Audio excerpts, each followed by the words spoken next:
We shall fight on the landing grounds. We shall fight in the fields and in the streets. We shall fight in the hills. We shall never surrender. السلام علیکم. مونږ نن د نړیوالو اړیکو پر ځینو اصطلاحاتو نیوکو باندې بحث کوو او دا لیکچر واقعا انتهایی زیات مهمه ده او دقیقا انتهایی مهمه ده. دا ځکه چې تاسو به په دې لسو دقیقو کې دومره څه زده کړئ چې تېرو لسو کالو کې به تاسې دې ته فکر نه وي شوی. نو دا موږ تقریبا څو نیوکې دي چې ځینې د نړیوالو اړیکو په اصطلاحاتو باندې ترسره کوو. لومړی موږ راځو په نړیوالو اړیکو کې یوه اصطلاح یا تیوري ده، هغه چې دا ډیموکراټیک پیس تیوري ده. دا تیوري خلاصه ده. I think there are two problems with the democratic peace theory. First of all, we do have a number of examples where democracies actually fought against other democracies. And second, there is no good explanation for why democracies don't fight against other democracies. In other words, there's no theory that explains why democracies would not fight against other democracies. دا تیوري خلاصه دا تیوري وایي چې هر هغه هیوادونه چې په هغه کې ډیموکراسي وي هغه یو بل سره په اسانۍ جګړه نه کوي یا بیخي یو بل سره په جګړه نه کیږي، بیخي یو بل سره په جګړه نه اخته کیږي. خو دلته چې دا په دوی باندې نیوکې ځکه دي چې ځینې موږ داسې مثالونه لرو د تېر تاریخ کې یا اوس هم داسې مثالونه لرو چې ډیموکراتیک هیوادونه دي خو یو بل سره جګړه کړې ده. نو کله چې داسې یو مثال راځي بیا خپله دغه تیوري د انتقاد او د نیوکې لاندې راځي. د بېلګې په توګه که موږ په 1999 کال کې د کارګل جنګ وګورو چې د هند او پاکستان ترمنځ شوی Kargil War of 1999. This place became the center of much international intrigue and war between India and Pakistan. 22 years ago, India was betrayed by its neighbor Pakistan.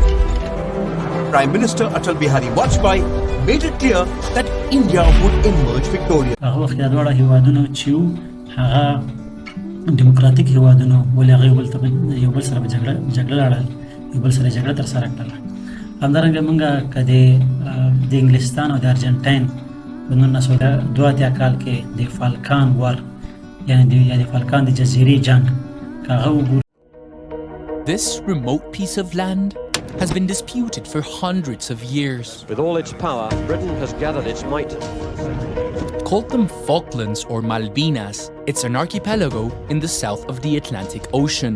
They're British territory, but Argentina doesn't think so.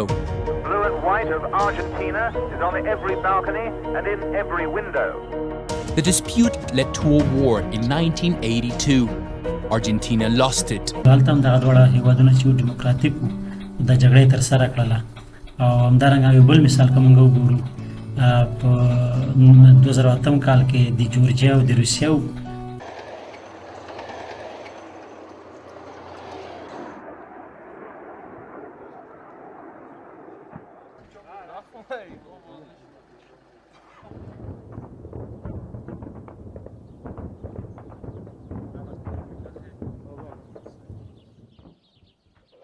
همدارنګه که دا اوسنۍ جګړه چې اوس د آذربایجان او د ارمنیا ترمنځ روانه ده، نو دا ټول هغه مثالونه دي چې دغه د ډیموکراټیک پیس تیوري چې ده په درسول لاندې راوړي.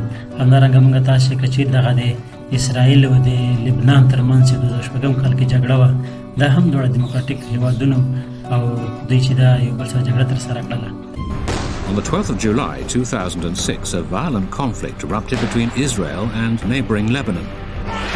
It began when a military unit of Hezbollah, a Shia Muslim group based in Lebanon, crossed the border and ambushed a group of Israeli soldiers. 3 of the soldiers were killed and 2 kidnapped and taken into Lebanon.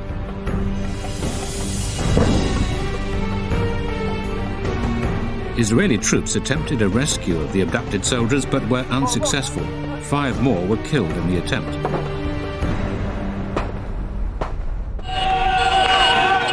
Hezbollah is widely supported by Lebanese Muslims. It provides welfare for the poor and is credited with driving Israeli forces out of Lebanon after 18 years of occupation. Leader Hassan Nasrallah said the only way Israel would get its soldiers back would be to trade them for political prisoners held in Israeli jails. دا هم دوړه دیموکراتیک هیوادونو او دوی چې دا یو بل سره جګړه ترسره کړله. همدارنګه کله چې د تنزانیا په یوګانډا باندې حمله وکړله، دلته هم داسې لیدل کېږي چې دیموکراتیک هیوادونه چې دي یو بل سره په جګړه کې اخته شول. بیا یو بل انتقاد په دې تیوري باندې دا ده چې هغه ریالیستان کوي. ریالیستان وایي چې هیوادونو ته دیموکراسي مهمه نه ده، بلکې هیوادونو ته چې ده قدرت مهمه ده. کله چې هیواد قدرت ترلاسه کړي نو هغه بیا په دې خاطر باندې چې په ټوله نړۍ باندې یا خپله سیمه کې په نورو هیوادونو باندې حاکمیت ترلاسه کړي یا حاکم اوسېږي، نو هغه بیا جګړې ته ځي. هغه مهمه نه ده چې دا دیموکرات هیواد ده که کوم هیواد ده. د بېلګې په توګه که موږ په 1990 کال کې او 2003 کال کې د امریکا متحده ایالاتو جګړه پر عراق باندې وګورو نو At this hour, American and coalition forces are in the early stages of military operations to disarm Iraq, to free its people, and to defend the world from grave danger.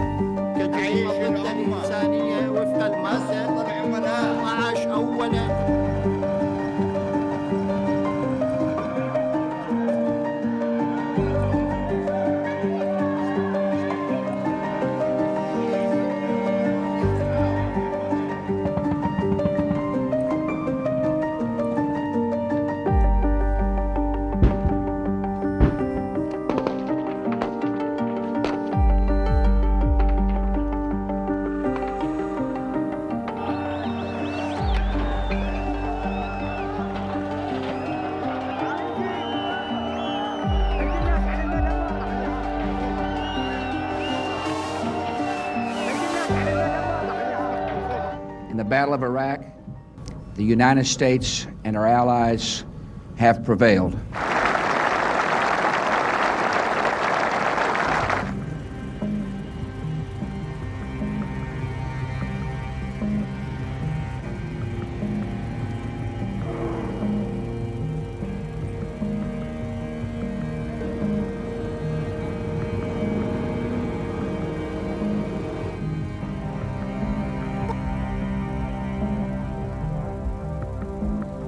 دلته چې دا که څه هم امریکا متحده ایالات یو غټ دیموکراتیک هیواد ده، خو هغې لپاره قدرت او ګټې مهمه دي. هغې لپاره دیموکراسي مهمه نه ده.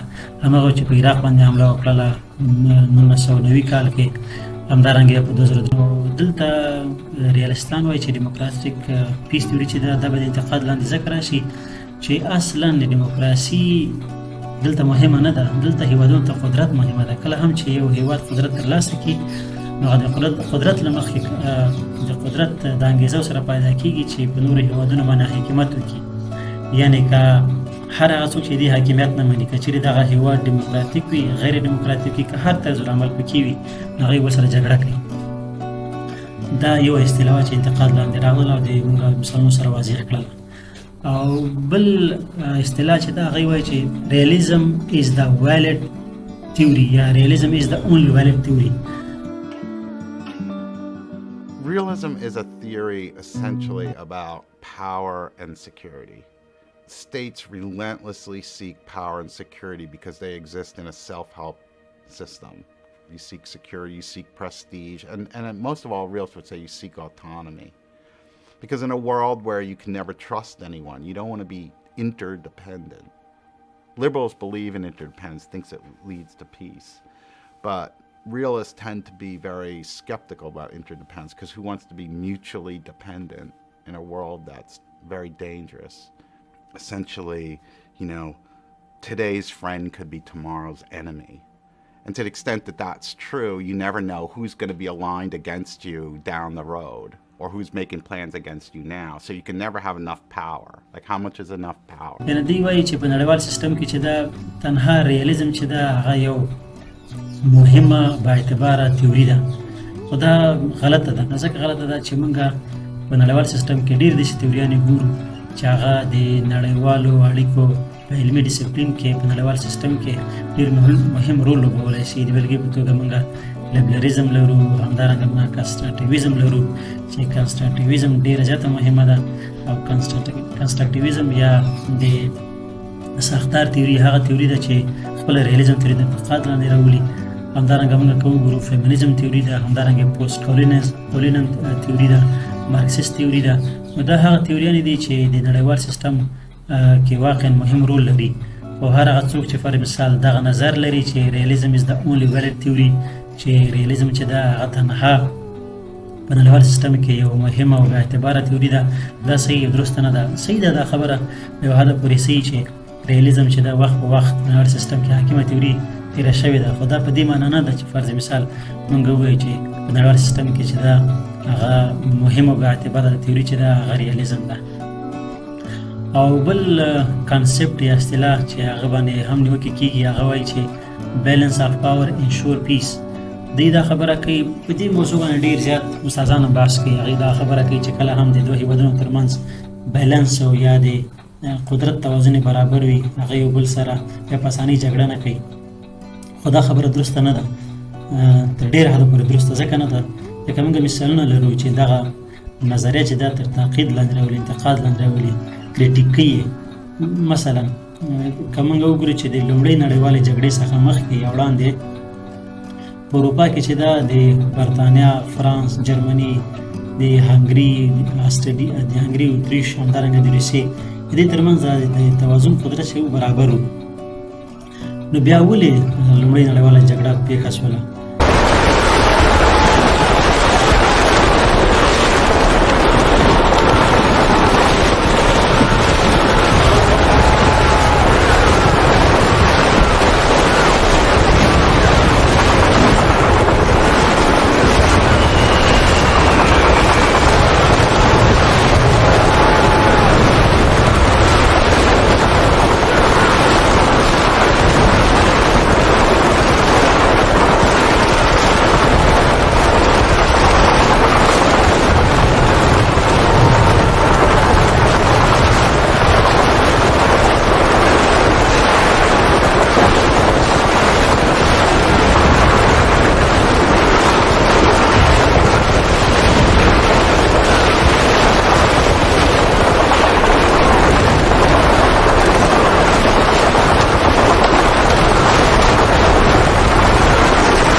دا په دې معنی چې دا مهمه نه ده چې د هېوادونو ترمنځ بیلنس آف پاور واوسېږي، د قوه توازن واوسېږي، نو هغې بیا جګړه نه کوي.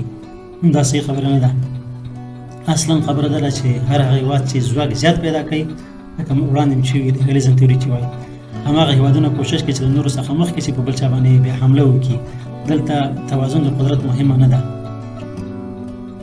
همدارنګه که موږ وګورو د ناپلیون له جګړو څخه مخکې د اروپایي هېوادونو قدرت سره برابر و، خو بیا ځکه جګړې وشولې نه چې هر یو دغه هېواد غوښتل چې په نورو باندې حاکم اوسېږي.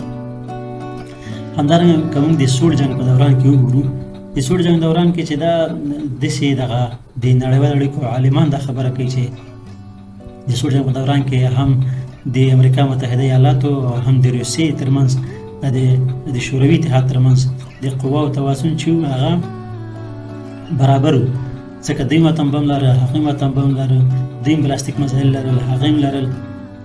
خو دوی وایي چې نه، په دغه دوره کې هم ډېر جنګونه ترسره شول. مثلا یو جنګ چې هغه د کوریا جګړه وه، د کیوبا د مسایلو بحران دوره وه، د ویتنام جګړه وه، د افغانستان جګړه وه. نو دا ټول هغه څه وو چې دغه د بیلنس آف پاور په نړیوال سیستم کې د قدرت توازن چې هغه دې ته لاره پیدا کوي چې په نړیواله کچه باندې صلح رامنځته کړي، دا انتقاد لاندې راولي. نو موږ دا ټول ولیدل، ټول مثالونه پورته چې دغه بیلنس آف پاور انشور پیس دغه موضوع ته انتقاد لاندې راوستله. بله موضوع یا بل مسکنسپشن چې هغه ډېر ده په نړیوال سیستم کې، هغه وایي چې پاور ایکویټس ټو ملټري سټنټ الون. یعنې دا په دې معنا دی وایي چې قدرت تنها نظامي قدرت ده، بس نور قدرتونه نه په درد خوري او نشته دي. ځکه که نظامي قدرت دی اوسېږي نو ته به حاکم یې، که نظامي قدرت دی ونه اوسېږي ته به نه یې حاکم. خو ډېر داسې شته دي چې هغه ډېر داسې قدرت شته ده په نړیوال سیستم کې چې هغه تنها واقعا نظامي قدرت نه وي، ولې په نورو هېوادونو باندې حاکمیت کوي. موږ په نړیوال سیستم کې درې قسمه قدرت لرو، یو چې دا هارډ پاور یا هغه نظامي قدرت ده، بل سافټ پاور ده، بل سمارټ پاور ده. هارد پاور چې هغه نظامی قدرت د چې هیواد لري چې هغه پیسې وي ټانګونه وي اتوم بم وي دا شیان وي بل سافت پاور چې یو هیواد له بل سره جګړه نه کوي خو ولې د هیواد نه نور هیوادونه متاثر وي چې